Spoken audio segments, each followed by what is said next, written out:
Hey guys, welcome back to Clownfish TV. This is Neon, and we are going to talk about making your own Steam machine.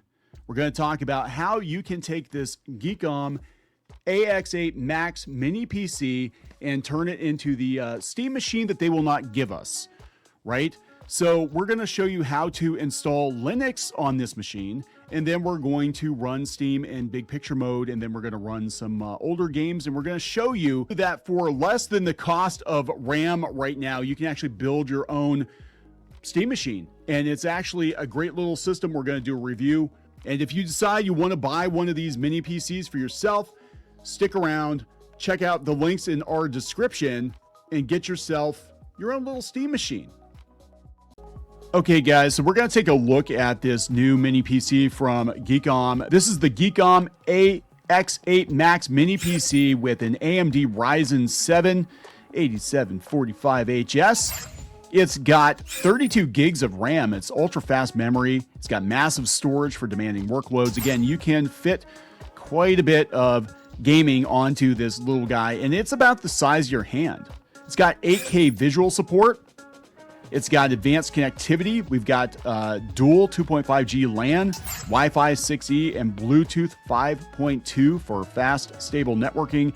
It's got 8 USBs, including 2 USB 4 ports, which is insane for a computer of this size. And if you're wondering about overheating, it actually is using Ice Blast 2.0 cooling. That's actually one of the few complaints we had about the previous GEEKOM system that we reviewed, is that it did tend to overheat, especially when you're doing gaming. This guy's got lots of vents. It's not going to overheat as quickly. It does have a metal chassis. It's got a 3-year warranty. It passes 339 quality tests and delivers over 5 years of continuous performance. And it comes pre-installed with Windows 11 Pro, not Home, Pro with Copilot AI. So let's take a closer look at the GEEKOM AX8. And this is a compact little unit. I mean, this guy is, look, here's the size of my hand. Just to show you how small it is. And we'll do a size comparison here, and then we'll look at some of the features it has, some of the ports. I mean, there's a lot of options here for expansion. So here's a deck of cards, standard poker size cards. Look at that. And let's see here. Here's my Atari 7800 Plus. You can see how small this is compared to that. And the 7800 Plus is actually smaller than the original OG 7800. So here's a standard size comic book. Got some Chuck Dixon Robin. That's always good stuff. So that's all the bigger this is. And it actually does come with presumably a mounting kit that you could actually mount this somewhere, which is really cool. You can actually tuck it behind your television if you set this up for gaming, which is what we're going to do with it. But let's take a look at all the ports that this has. I mean, it's got, look at this. It's got a ton of USB ports, headphone jack. Let's turn it around back here.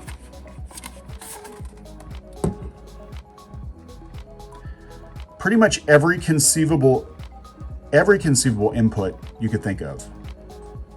It's crazy how much they crammed into such a small unit. I mean, yeah, this thing is loaded for bear, and it's small too. Now, what I like about this, we actually reviewed another GEEKOM unit, is this one has a lot more ventilation. The previous unit that we reviewed, it was a good little machine, but it did tend to overheat. Especially when you're gaming, but this one, I don't think we're gonna have many problems with. It looks like it's pretty well vented. But yeah, I mean, I like the color. It's a solid little unit. So let's fire it up and see what we got. All right, now we are going to switch this unit over to Linux. And the reason we're doing that is a lot of people, I'm gonna be honest, they're not on board with everything that Windows 11 offers. They're not on board with the telemetry. Linux for gaming is just a much better system, in my opinion. We've been using Linux Mint here at Clownfish Studios for the past couple of months, and I am over the moon about its performance. It doesn't have all the bells and whistles that Windows 11 has, but a lot of that stuff, I'm going to be honest, you don't need it. So we are going to show you how to install Linux Mint onto your PC. And then we're going to show you how to install Steam and then run it in big picture mode. And then we're going to play some games, show you the frame rates.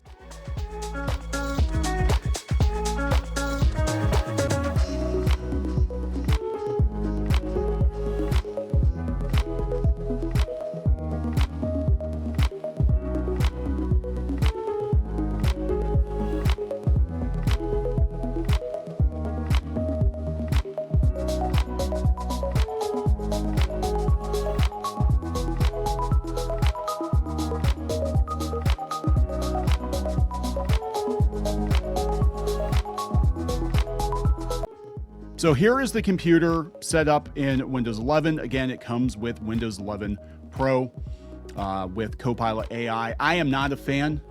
I'm just going to tell you, I am biased against Windows 11. I don't like it. I've been trying to wipe it from most of our systems. I think it has a lot of bloat, especially for gaming. So what we're going to do is we are going to install Linux Mint. And to do that, just go out, find the package, download it. We're going to download it onto a thumb drive. Once you have it downloaded onto a thumb drive, we're going to boot from that thumb drive, and we're effectively going to just wipe the system clean. We're going to start over again with a fresh install of Linux Mint and just follow the directions. It's actually very, very easy. I know a lot of people were concerned about upgrading to Linux, but I'm telling you, once you start using it, for most things, it's great. It's like going back, I guess, to Windows XP. Pretty much it can do whatever you want it to do. You just have to find the packages for it. But I really like it. The interface is very Windows-like. It's very easy to install. It does a lot of things behind the scenes you don't have to worry about. It's great.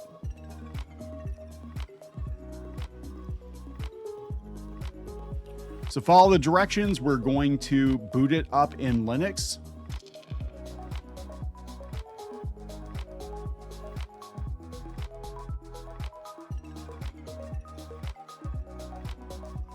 And here we are. And when you boot Linux Mint for the first time, it's going to walk you through it.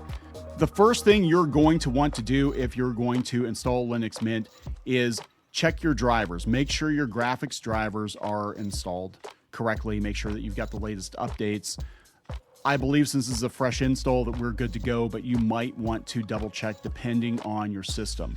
Again, just follow the directions. It's very, very hard to mess this up. Now that we've installed Linux, go out to Steam, download Steam, log in your Steam account. And once you're logged into Steam, we're going to go into the settings. And for this particular video, we are going to set it to big picture mode. So when you turn your computer on, it will ideally default to big picture mode, and it will just be like playing on a PlayStation or an Xbox.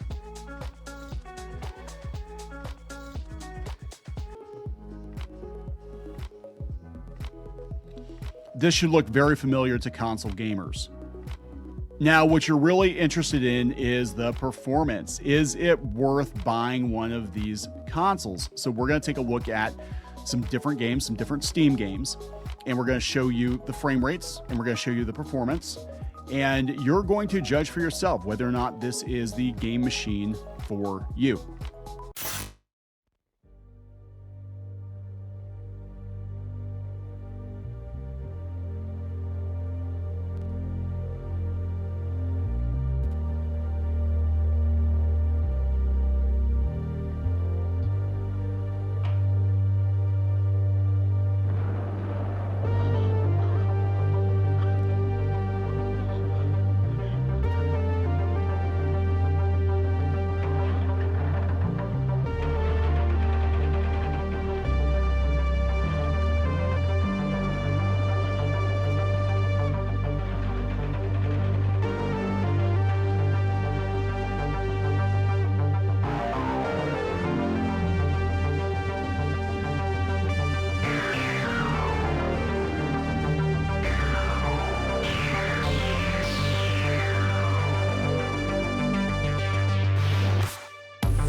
Now, this particular PC, according to GEEKOM, is able to run AAA titles.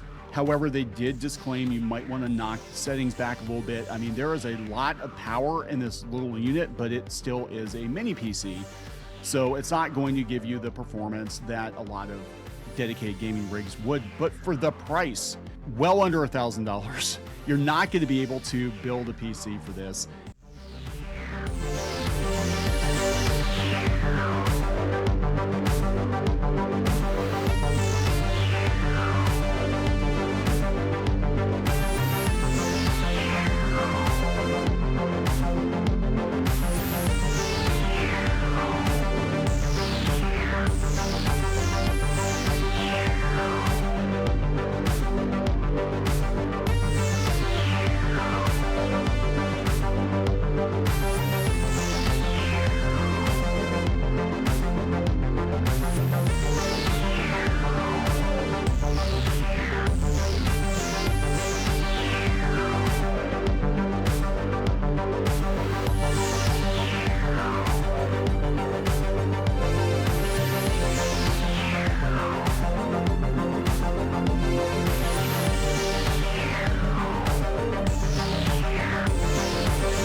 So big thank you to GEEKOM for providing us with this review unit. Currently, this is under $700. It's $650 approximately on Amazon. And I think it's a good little unit for the price. You are not going to get a Steam machine this cheap, especially with the cost of RAM. So you might have to build your own. Check out the links again in our description. Remember, this guy's got a 3-year warranty. And I think it's a great solution for light all-in-one gaming. Plug and play to your TV if you set it up correctly. We're going to have to do it ourselves, guys. Gabe is not going to do it for us. So we'll catch you next time.